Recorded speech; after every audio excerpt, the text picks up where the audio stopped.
That's tripping over words. Hey, what's up, everybody? What's up, everybody? Welcome to Purpose on Purpose. You have just tapped in with your big sis. Hey, man, we got an awesome show for you guys tonight. We got the wonderful. Hey, man, I ain't got to put no words out there. We got Pastor Treneil Washington in the building tonight, man. He has other titles we can put out there, but I don't think he's a man of titles. He's just that guy, you know what I mean? That came a long way. Good friend of mine, awesome man of God. And we got my bro Ron also here tonight, co-hosting, stepping in for Kenneth tonight. And hey, tap in, tune in, whatever you want to call it. We about to get it cracking. What's poppin'? Let's talk about it.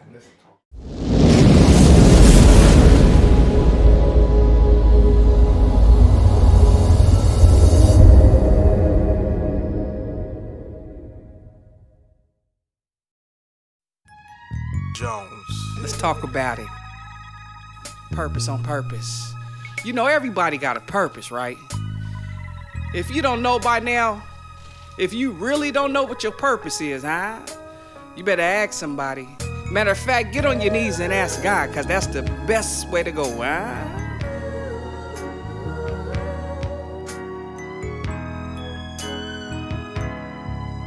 My auntie died from the liquor, she was drinking too much. I started drinking, had to quit cause I was drinking too much. My dad never been a father, I don't know him for that. That's why I made sure my kids know I never do that. My type, gon' protect this home.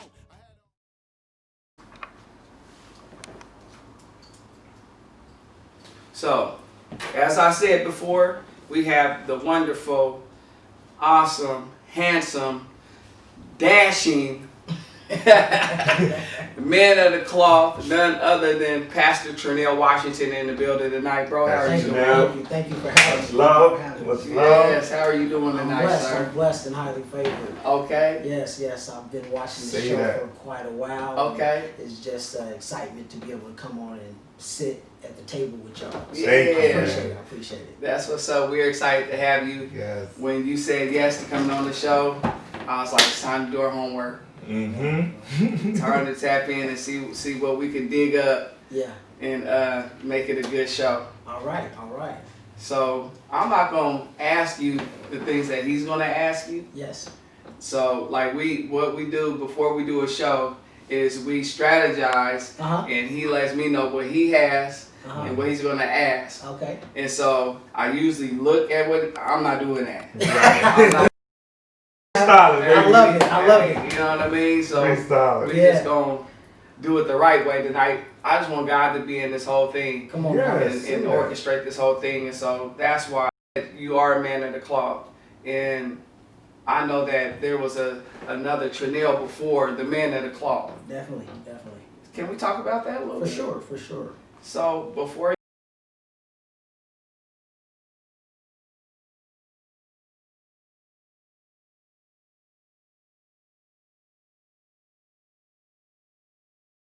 Forward to in my life, to be honest with you, I always thought I was gonna hustle and hustle my way to the top. Yeah. You know, I wanted to have a big name in the streets. You know, however that was gonna come, Yeah. but definitely not on this side with the Lord. You know, but I do have church roots. You know what I mean, which like we all do. Yeah, of course. You know, but Absolutely. I didn't during my teenage years and 20s and stuff like that. That's not the route I was going. So. It was definitely something that the Lord called me to do from a prison place, you know? Yeah. And so that's kind of how that happened. Yeah. What was the verse that, was it a Bible verse? Was it an individual? What turned you? Well, there was a bishop who spoke into my life some years ago who gave me Jeremiah. Ezekiel 33, which talked about being a watchman, and I really never understood what it meant until this last particular situation that I found myself in 2012. Matter of fact, 12.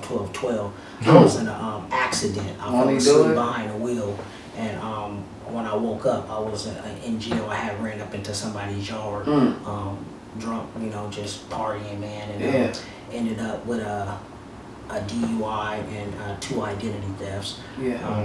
Yeah. So with that situation, I found myself in jail, bailed out, started getting back to the money, and I ended up running across one of my friends who I hadn't seen in some time, and he was at Applebee's, and I went up to him like, hey man, what's going on? Just hollering at him, and he said he just got out from doing 10 years, but then he was working down at the shipyard. I'm like, man, I need a job, you know, I got this court coming up, and you know how we like to do, man, we want to play the system, you know, and so I said, I got this court coming up, and so I was basically trying to get a job just to look good, you know, not knowing that, you know, through that job experience, the Lord was going to be doing some wonderful things in my life. And so I didn't jump on it right away, you know, but after a couple weeks, he gave me a call, you know, and said, hey man, they need help down here. And I gave him your name. You know, the lady said, if you call, she would give you the job. Just like that. And so I ended up getting the job down at the shipyard. And at this time, I'm pimping and hustling women and doing other little moves that I got going on. And while I'm working, I heard a voice speak to me. And it said, let her go. I said, let her go? I can't do that, you know what I'm saying? And at this time, you know, I hadn't got familiar with the Lord's voice in my life. And he said it again, let her go. And I shook it off again. I'm still working, you know? But he began to explain to me, let her go, I'm already blessing you. You know, you working down here at the shipyard, you bringing in good money every week. You don't got to fake like you like somebody, to be in their face, to do any of those things. I'm taking care of you. So you don't need to be doing this. Not only that, you might put somebody else's life in harm's way, or you can make things worse for yourself. And at that time I said, okay. And on my next break, I made the phone call and I said, hey, I'm done. You know what I mean? Just like that. I left it, you know. And right after that was done, they began to lay people off at the job, but they hung on to me, and I was still a temp service. You know? And I was in the process of going to court for this situation, right? And so I had ended up going to church one day, and the pastor spoke on write down everything that you want to obtain for 2013. And this was the first time sincerely that I could remember. Sincerely, I really was like, what do I want to obtain? And I said I wanted to be out the system. I wanted to have a good job. I wanted to build my family and be right with my kids. And all these things I talked about passionately that I wanted to do, I felt it. Even though it hadn't came to yet, I still felt it. You know, and so I began to make my way back to church, you know, but I'm working now. I had let go of my lifestyle at that time. And I was about 120 days in with the temp service, and they told me, hey, we want to hire you. I'm like, well, can we hold this off? Because, you know, I might be going to prison. I don't want to ruin that opportunity. Let this opportunity still be here when I get out, if I do go. You know? And so they said, no. They said, we still want to hire you. If you go, we're going to hold the job for you. That's what's up. Say that. I said, okay. You know, and so they hired me. My pay increased. And I worked for about 3 months with them full time. Went to trial, lost my trial, went to prison. And this was the first time I ever went to prison that I was at peace. You know what I mean? I had the ability to put everything away, take care of the home front before I left, and just turn myself in. And when I went to turn myself in, it was a nice sunny summer day. And when I tell you, man, I got up to the top of the Multnomah County Courthouse and wait for transportation, and I wasn't upset, I wasn't sad, I wasn't bothered. I was just ready, you know. And when I finally made it to Coffee Creek, first thing I grabbed was my word, you know what I mean? Grabbed my word, went in there to do my 22-hour lockdown until they figured out where they was going to send me. And that's when the Lord really began to speak to me more clearly. And he began to just give me a roadmap of the direction I was going, but not exactly laying everything out in front of me. I knew that I was done with that. You know what I mean? And so as I was sitting in there, you know, I began to study more, and that's when the Ezekiel 33 came to me, you know, and I really understood then that the Lord was calling me to be a watchman for a new generation of people that was coming behind me, you know, and I needed to sound the alarm, you know. And so I took heed to that, you know. I didn't have no real instructions, no real guidance from anybody, you know, but I just knew that God was giving me a word. And so that's how that all happened. And in that transition, being locked up, I went from one prison to another prison. And I knew it was gonna get real when I made it to OSP because I had so many of my homeboys here. Right. You know, and I said, Here come the test. Here come the test, you know. And you know, I went in there and I sat down with them. And they begin to, you know, always talk about, well, what was you doing out there, man? I heard good things, man. You doing this? I said, man, I didn't come here for that, man. Yeah. You know, I said, listen, I don't even care what's going on in here, you know, because I'm just passing through. Yeah. You know, I got a couple years to do. I'm just passing through. And so, you know, they respected it, you know. And a wise man told me when I was in there, I was walking the yard. He said, brother, you know, if that's what you're doing, man, you're sitting at the table. Do you understand, man? You making non-verbal commitments. Yeah. Because if something jump off, man, you at the table, you obligated. Yeah. I said, okay. So what I did was I found me a seat that I can sit by myself, that I didn't have to make no non-verbal commitments about anything. Not because I didn't love them or like them. It was just that I didn't want to be caught up in other people's things when I knew that I was trying to get to somewhere greater. That's right. You know, and when I sat at that table, a couple other brothers came and sat at that table too. Yeah. You know, and so that was my real test, being in that lion's den, having to make that decision. Is this, am I going to put on a front from what I was doing when I was in the 22-hour lockdown? Yeah. Or am I going to come out the 22-hour lockdown and still walk and believe in the same way I was walking and believing when was not around the population? Right. And so I stood with that. And then so I ended up getting to the prison where I was going to start my drug and alcohol program. And I was in chapel one night, and the voice came again, said, get up and grab the microphone. And I said, absolutely not. Right. That's not me, you know. Yeah. Right. And it said it again. Yeah. And what it was, it took me back to when I was on that ship and said, let her go. Yeah. So That I same knew voice. then.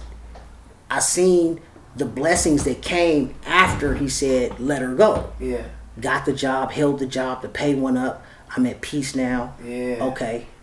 I need to take heed to this word. Yes. And so he said it again. Go grab the mic. Now they had churches that would come in and do these chapels. Yeah. So I got up and I asked the pastor, hey, can I get the mic? I didn't know what I was gonna say. Yeah. You know, he said, sure, you know, and so they was playing some soft chords, and I grabbed the mic and I just began to pray. And didn't really know how, but I just prayed from my spirit. Yeah. And when I was done, it was men in there with their hands up and they was crying. And one of the brothers came to me and gave me a hug, said, man, I needed that. Yeah. And they asked me to do that every other Sunday for 6 months. Yeah. And they, in the midst of that, they asked me, could I do a sermon? I had never done a sermon. And so I said, I pray about it, you know. Yeah. And I went ahead and did the sermon. Now, people in the prison start hearing that I was going to do this sermon. Oh, they and was all cats coming. that wasn't even going to church. Hey. Said, man, I got to go see this. Yeah. So what ended up happening, man, that night that I had to do the sermon, man, I mean, Got nervous? No. I made it happen. I was nervous. Okay. But it was standing room only. They was lined up around the wall, man. Come on now. Pimps, gang members, drug dealers, man. Cats that wasn't even going to chapel at all. They was in there, man. And I preached my first sermon. If not now, then when? And over 20 people gave their life to the Lord that night. And so that's so dope. That's how, you know, the beginning of my real future with the Lord came about. But I still didn't think I was going to get to this point of being a pastor. I just thought I was going to do community-based stuff. Right. And so that's how that came about. But look how beautiful and organic that was, man. That's just natural God, journey man. right there. Yeah. That's just no God. force, no front, no cap. That's No. just natural right there. I respect it, bro. Praise God. I respect it. Amen to that, bro. I got a question. So when you came out, I'm gonna fast forward a little bit, but we can go back. But I kind of want to fast forward just because of your age. Yes. So you being a pastor, and the people that God is bringing to you are the misfits, the underdogs, the ones that refuse to go into anybody's church unless they got somebody in there that look like them. And not only do they have somebody that look like them, the person that look like them is the one giving them the word and God using them. Yeah. And so with that being said, how hard is it for you to be a pastor here in Portland and what kind of support system from the men of God that already have done it out here? Is there anybody out here that you can go to that's like a father type of, you know what I mean? Because from what I've seen, we ain't got that out here. Yeah. Well, I definitely believe that there should be more support for what I'm doing. I have reached out for support in the past before being ordained as a pastor. I think that because it is a little bit unorthodox, as some would believe, that I didn't really properly get that welcoming, but I understand. You know, God's not calling me to a religious organization, so to speak. He's calling me to go get those that have been left or forgotten about, you know. And so, you know, people think when we talk about Deliverance Center of Generation X that we just saying those that come through the 80s and the 90s, but the X means those that are lost and forgotten about, and that ranges from old to young, you know what I mean? We all have something that we feel that God-sized hole is missing in our life, and we need to be connected back with Christ, and that doesn't have an age on it. You know what I mean? And so the stamp of that is salvation. So Deliverance Center Generation X is for those, like you said, that's lost, forgotten about, that can't feel like that don't feel like they fit into the establishment of the religious organization. And you know, just like you know, God called Paul to go to the Gentiles, you know, I feel like he called me for those. And I was at home earlier, and I was thinking about music and entertainment, and how, you know, some people like jazz, some people like R&B, some people like hardcore rap, you know what I mean, some people like clean rap, you know. And so it doesn't mean that the people that's doing it one way or the other is any different, but they all do music. You know, I'm a minister from God, but I'm called to these people at this particular time. Will he expand me and abound me to be for all people one day? I'm pretty sure he will. But right now, you know, those are the people that need it the most. And so that's what I come to do. I think that's dope, man. That is dope. Dope. So talking to young dudes in the community, what is your definition of salvation in your own words, and walking with the Lord in your own words that you could pass on to a young man that's walking and don't know how to get that salvation? Well, you know, my thing is, salvation is, first of all, accepting Jesus Christ as your Lord and personal Savior. Yes, sir. You know, this shirt right here says that I am redeemed, you know, and being redeemed, I have been bought back for something that I can't even pay for, you know. So for me, my salvation is everything, and I'm constantly trying to obtain my salvation daily. You know what I mean? I'm walking for it daily, and there's nothing that I can do to get it. I got that unmerited favor from Christ, you know, his grace. Amen. And so, you know, but what it looks like for me day in and day out is just trying to be the best man that I can be for Christ, not for people, you know, and taking heed to the voice of what he say to me. And, you know, for some people, it might be shunned at, it might be looked down upon, but at the end of the day, it's working for me, and it's what's got me this far. And so when you ask me about the support that I get from the community or from other men of the cloth, you can't really say too much to me about where God is leading me when you didn't help pull me out the hole, but God is using me to pull other people out the hole, and it's working. So therefore, I must be doing something right. Say that. And so instead of denying me of what God is doing, embrace that. You know what I mean? Be able to come to me and mentor me. You know what I mean? But there's some things I may be able to give you as well, so that way we can work together cohesively to help build the kingdom. But until then, I'm gonna be like the tractor that goes into a field that has been untouched. I'm gonna go in there first, and I'm gonna level out everything so that the people that's coming behind, I have that safe passage. You know, that reminds me of just this couple of days ago at the barbershop. We were talking about, and it got heated too, but I see why though. So we were talking about credit. And we were talking about how the generation before my generation, like my father's generation, they left us hanging. You know what I mean? But they didn't get left hanging. You know what I mean? It's like my grandparents and great-grandparents, they handled their business and bought property and this and that. Indeed. And then they gave my father's generation the game. And then my father's generation Lost it. lost the sauce. But they had the game though, but they didn't pass it on. And so we had somebody from my father's generation in there, and he was hot. Yeah. What you mean? I passed it to my son.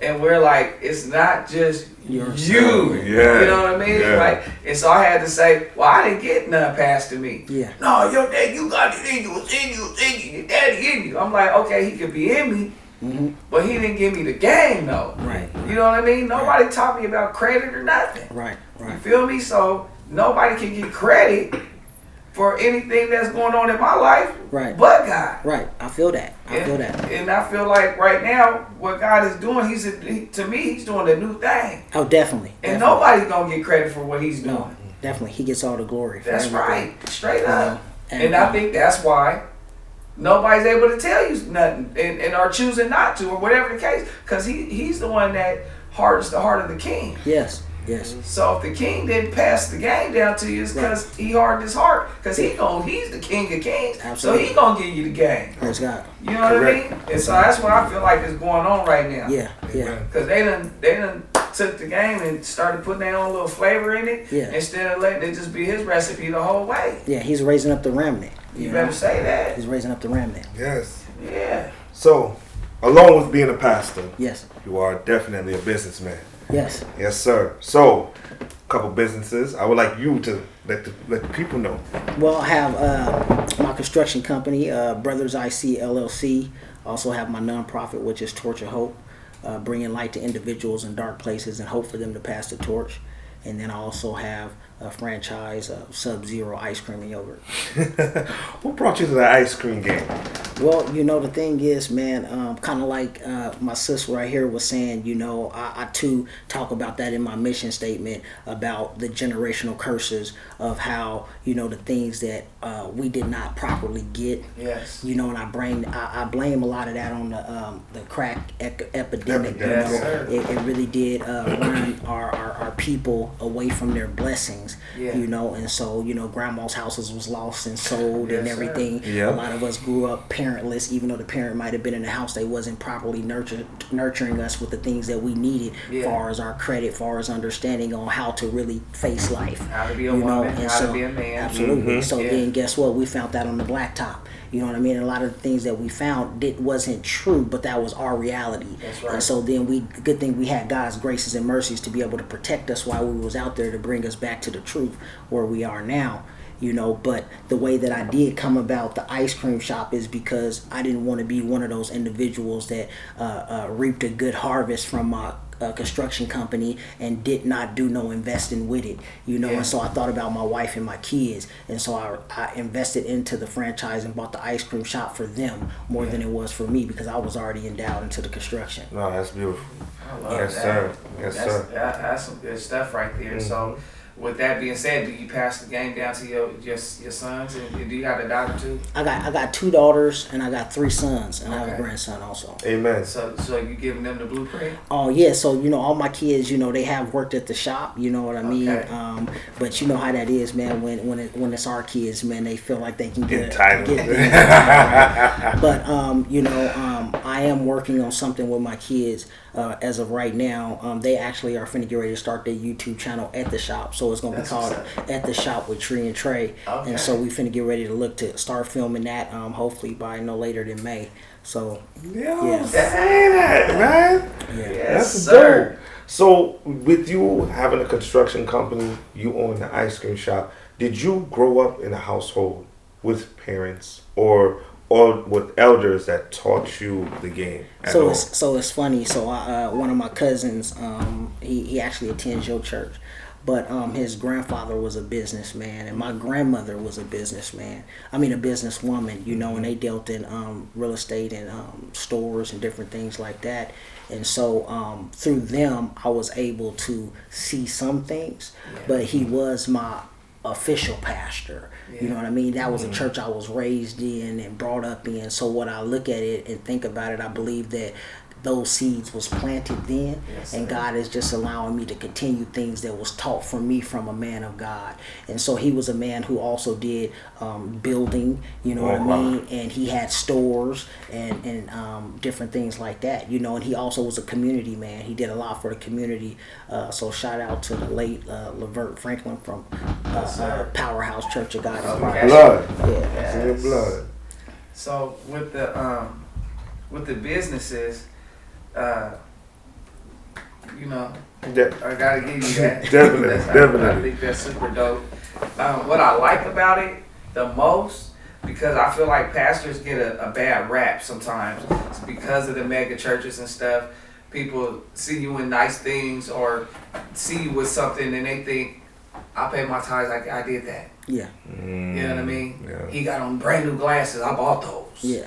But God is making it where they know this didn't come from y'all. Mm-hmm. This came from me. Yeah, so you know, it's a beautiful thing. I just took a trip to Seattle a few weeks ago, and I was actually hired by a church organization to actually be able to come in and bring my ideas and help innovate the way that the Lord has called my church to be built. And so what keeps my church running the way it runs is because it's not built off the backs of the people. It's built off of entities. And so my entities is what supports. So the 10% of what my companies make is what goes into my church. So whether people there or people are not there, you know, it's not meant for people to have to come, especially with the kind of people I deal with. Not throwing nothing towards them, but I'm just saying I'm looking to help people to be creators and innovators and build.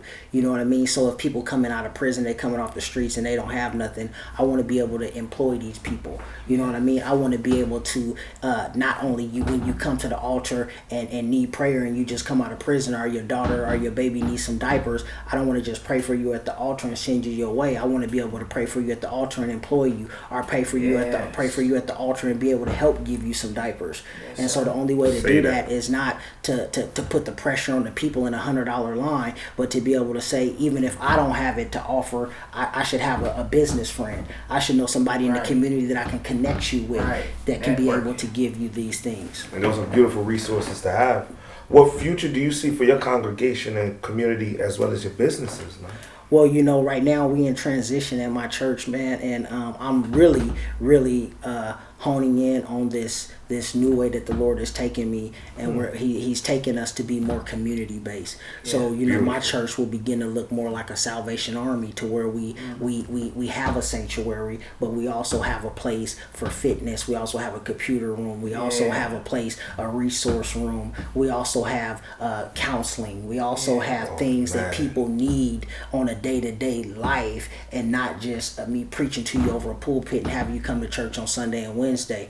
You know, we need to be able to open this thing up a lot more wider than that. If you think about a Salvation Army or a Catholic charity, you know, they don't really get the due credit that they deserve. They actually have paid a lot of people's bills and have kept a lot of people from being evicted, and not one time do you hear somebody speak bad about the pastor of Salvation Army. You don't hear that, because at the end of the day, the first person you encounter at the Salvation Army or Catholic charities is going to be the reception. And what people don't understand is the reception is doing some work too in ministry, because she is dealing with all the people that come in there. This is the first point of contact. And so after that point, where do that person go? She ventures them off to the counseling room, or to the weight room, or to the clothes closet, or to the food pantry. And then what you do is you have somebody in those departments that is actually working, and those people is dealing with the people's needs too. And so at the end of the day, you see how ministry is much wider than the one person that sits at the pulpit and speaks down. You see all those people was able to do their part in ministry and actually meet the need of the people. That's how church is supposed to be. Amen. Yes. Straight up and down. I like it because that doesn't mirror any church that I've heard of yet. You know what I mean? Like, I'm pretty sure that, like, really it mirrors the mega churches, honestly. And I know that your church will be, but it's not yet a mega church. Right. But you operate as such. Yeah. And I think that's a good mind to have. Right. Because that's where you're going. Amen. Amen. You know what I mean? So keep doing what you're doing. Praise God. And with that being said, we're going to take a break and go look at our sponsors. Okay. And check out. You better check out this man. We got his sponsors on the commercial break. You know what I mean? Tap in one time. Purpose on purpose, baby. Let's talk about it.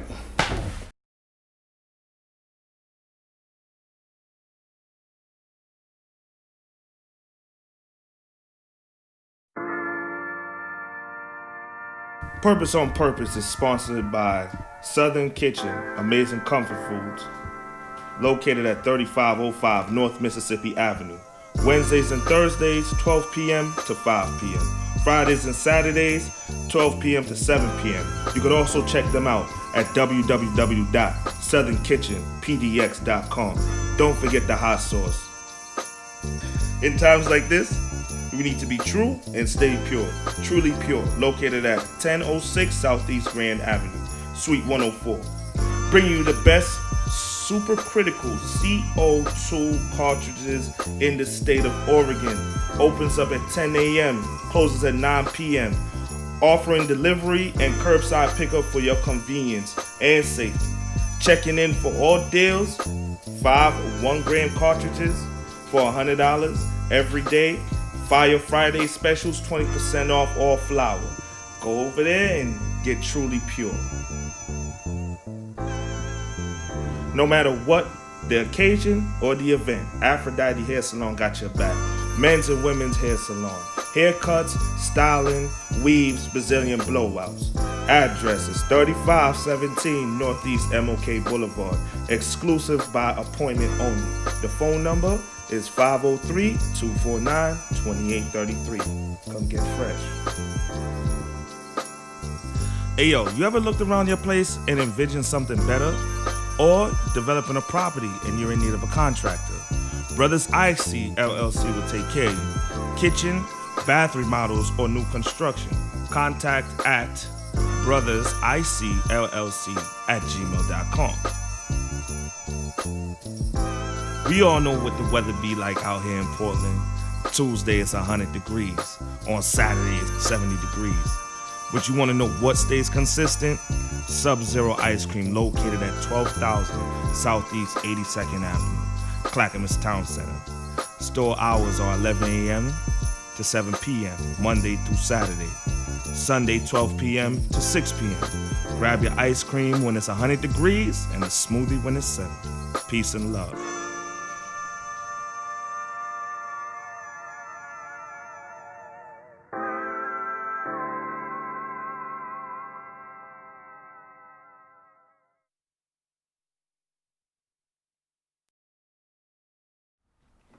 One.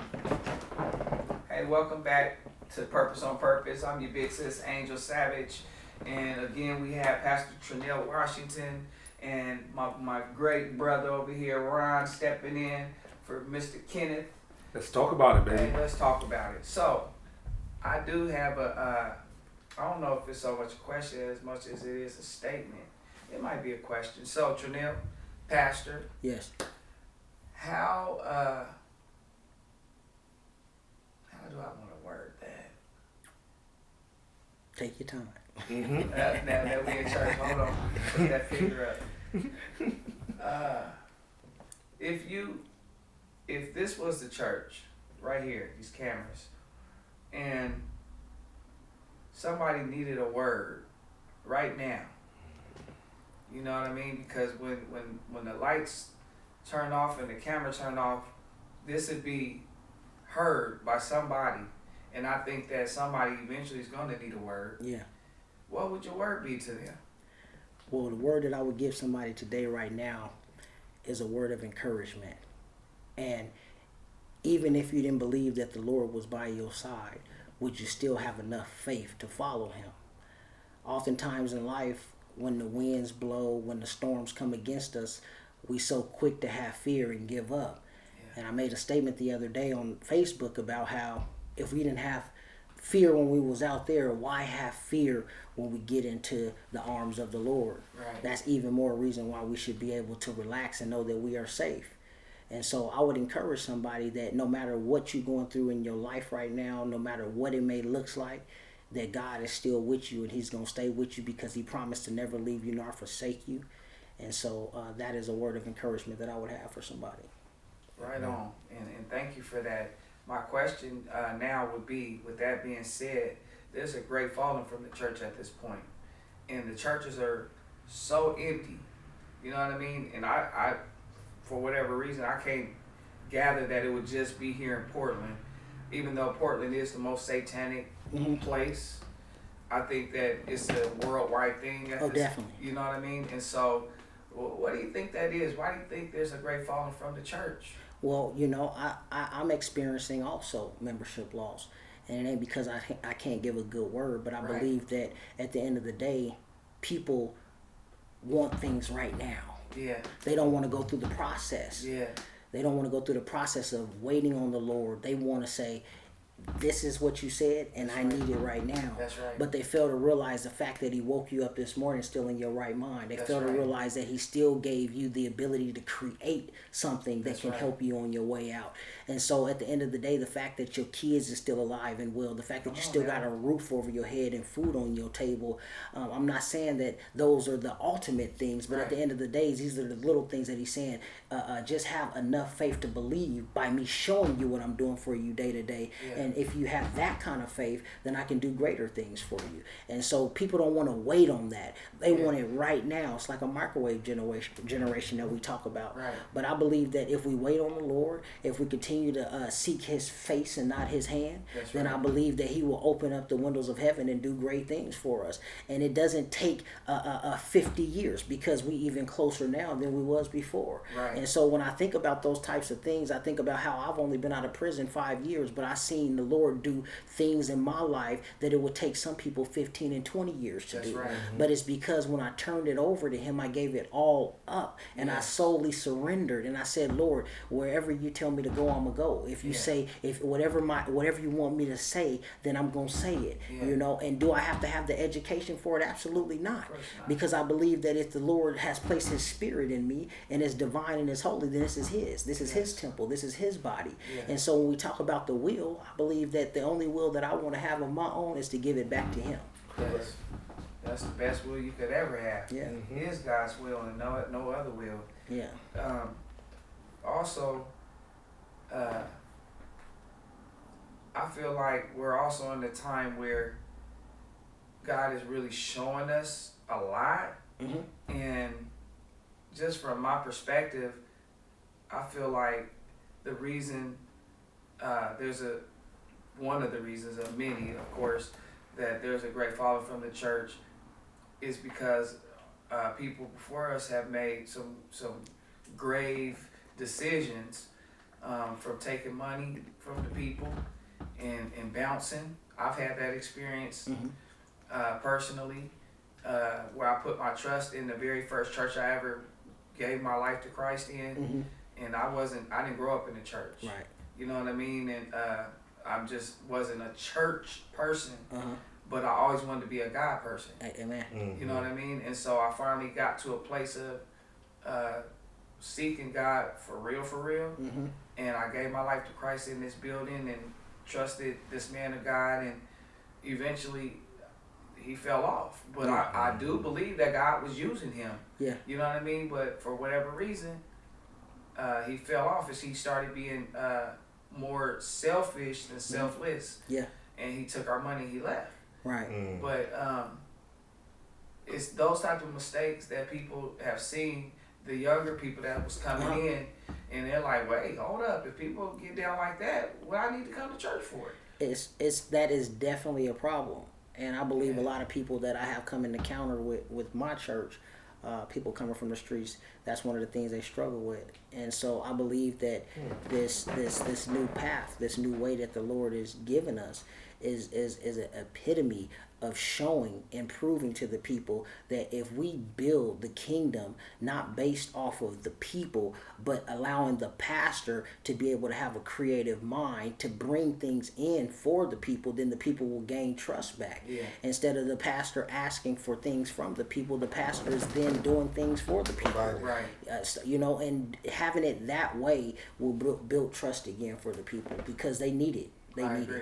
So one more thing on my side, and then I'm gonna give it to Ron. What I also feel is that we are in a season where some churches need to collaborate Definitely. and That like is join forces. Uh-huh. You know what I mean? Like all these empty churches. Okay, you got 50 people, we got 50 people. Why we just can't bring those 50 together and let's do this thing together? Yeah, You know what I mean? And I think what the problem is with that is, like you said, people are selfish, and people probably are living off of people's money, and that means if we come together, then that means who's gonna profit the most? Like, how do we split this? You know what I mean? And so really, is these is God's people, right? So if everybody was following the order of the Lord and what He's saying, then we know that He's gonna take care of us. So it shouldn't be about living off the people. That's just what I believe.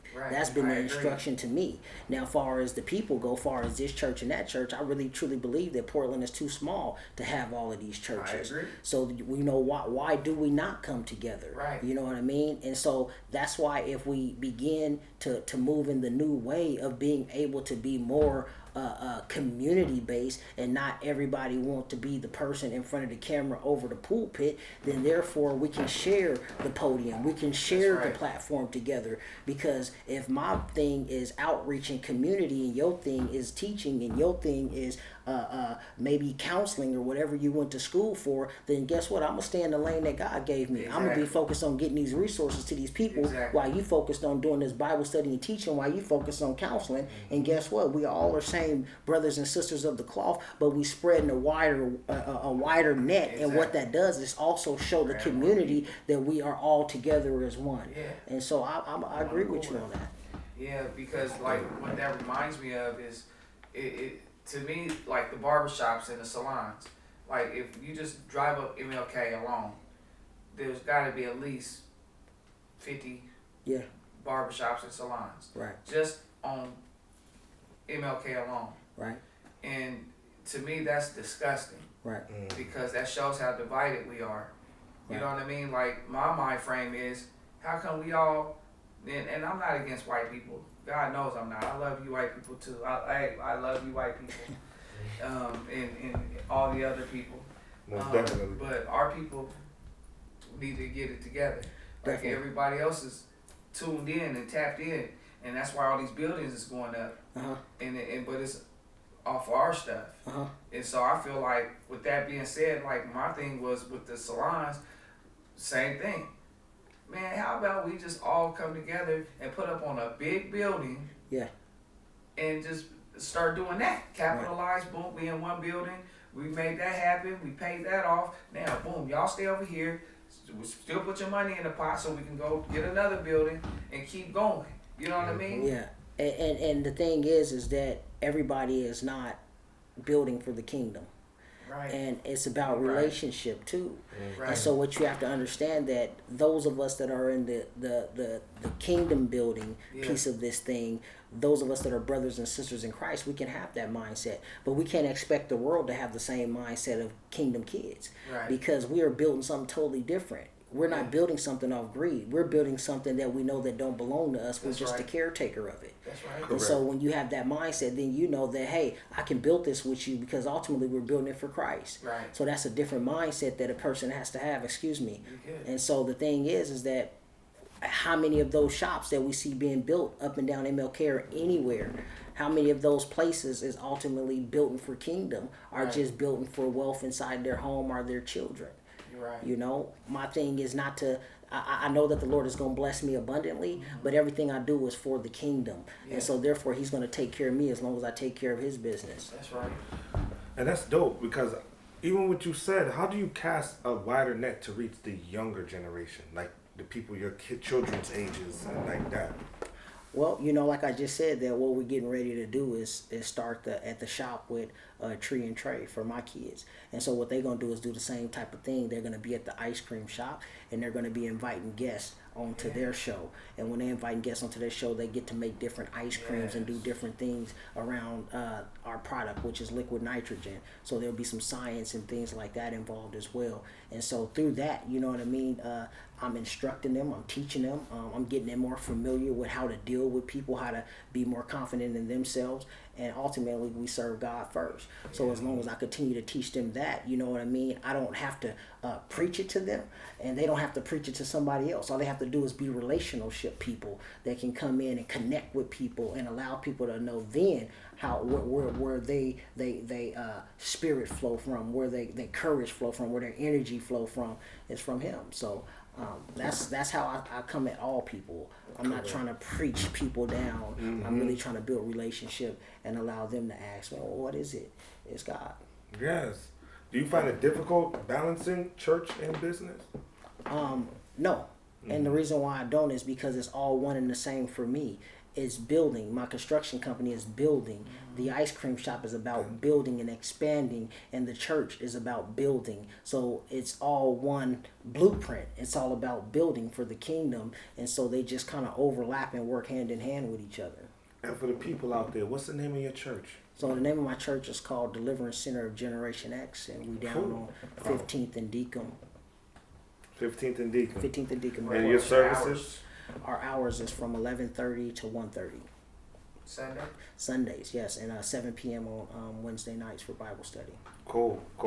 You want to let them know the location of the ice cream spots too? Yes, so you can find us at 12,000 Southeast 82nd at Clackamas Town Center on the second floor, right across from Hollister, next to Vision Works and Macy's. And that's where we are with Sub-Zero ice cream and yogurt, and we also cater. That's what's up. So how did that work out with you getting into the mall, brother? Well, so there was already someone that had that location. And so, like I said before, I began to pray about some of the things I needed to do with my finances. And the Lord led me to that location. And I began to work out the things with the brokers. And I purchased it. It was already established. Beautiful. Beautiful, man. Pastor Treneil, highly appreciate you, brother. Thank you. For real. So one more thing. I have to say this. So you guys just heard Pastor Treneil's story, and you guys remember he didn't start off in the church, and he didn't start off like this.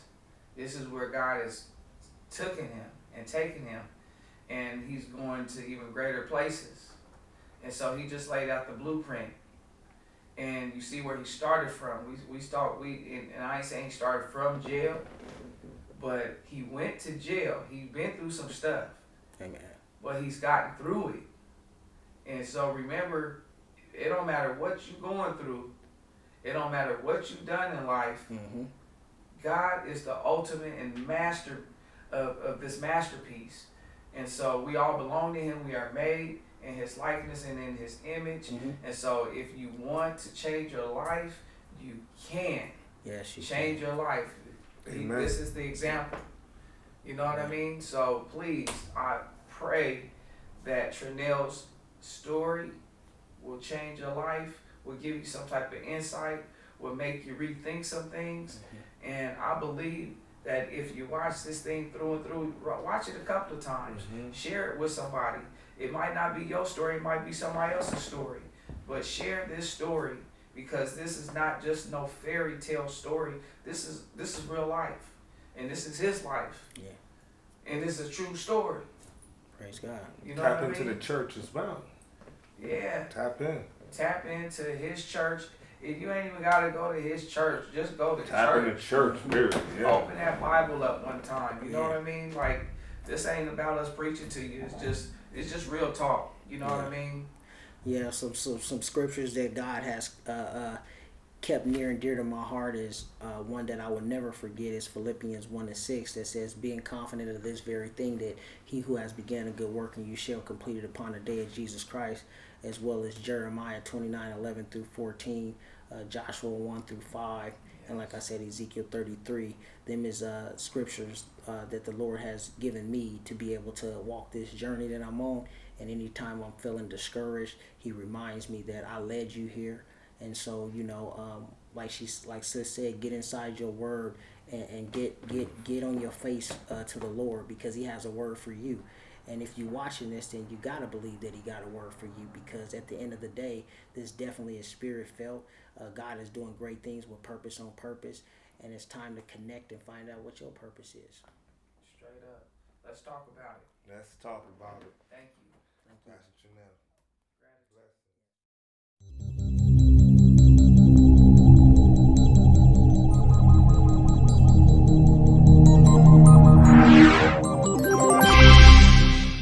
You know, everybody got a purpose, right? If you don't know by now, if you really don't know what your purpose is, huh? You better ask somebody. Matter of fact, get on your knees and ask God, because that's the best way to go, huh?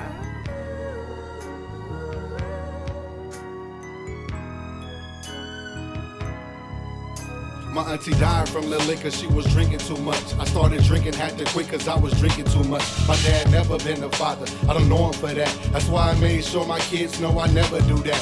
My type, gon' protect his home. I had a homie who got killed down the street from his home. Now that was wrong cause she was with him, couldn't leave him alone. She had to witness how it happened, now she can't move on. Sorry it happened, but it's like, but really what could you do? They pointing fingers, cursing names like it's helping them through. They shedding tears, hate to cry, but they letting them fall. They don't fear, they just hoping that they make it tomorrow. And I don't blame them, I be praying that I'll make it tomorrow. Dealing with grief from my past, feelings buried in sorrow. Wanna run away from pain, but can't hide the feeling. Wanna load up the weapon, but don't wanna be Let's killing. talk about it. Yeah. Let's talk about it. Talk about it. Yeah, come on. You know we gotta talk about it. You know we gotta talk about it. Talk about it. Let's talk about it. Let's talk about it. Yeah. Let's talk about it. Talk about it. Yeah, come on. You know we gotta talk about it. You know we gotta talk about it. Talk about it. Let's talk about it. You know what? You got me stuck like we can't go Dutch. Feeling you so much till everybody was out. Been there from the gate, I feel it must have been faith. Kept me together when I thought it would break. You know just what to say. To lighten my day, to brighten my day. You know you put some right in my day. Can't see it no other way. You like the keys to my safe, the feel in my space. Man, you keep the smile on my face, always in my grace. I guess you got it like that. That's why I got your back when it's time to react. Good times, bad times leave you stuck in my mind. I'm glad that you're mine like a zodiac sign. A whole lot of meaning, leak ass fiending. Your kind's genuine, leave them stuck daydreaming. I guess to sum it up, I guess it's all about you. So can't nobody do it like you do. Let's talk about it. I promise today change. We just wanna get away from the worries of feeling pain. If the sun don't heal us, just give us some more rain. If the stress don't kill us, the struggle strengthen our brain. Not the same, and we know it. We elevated the game for the game to be.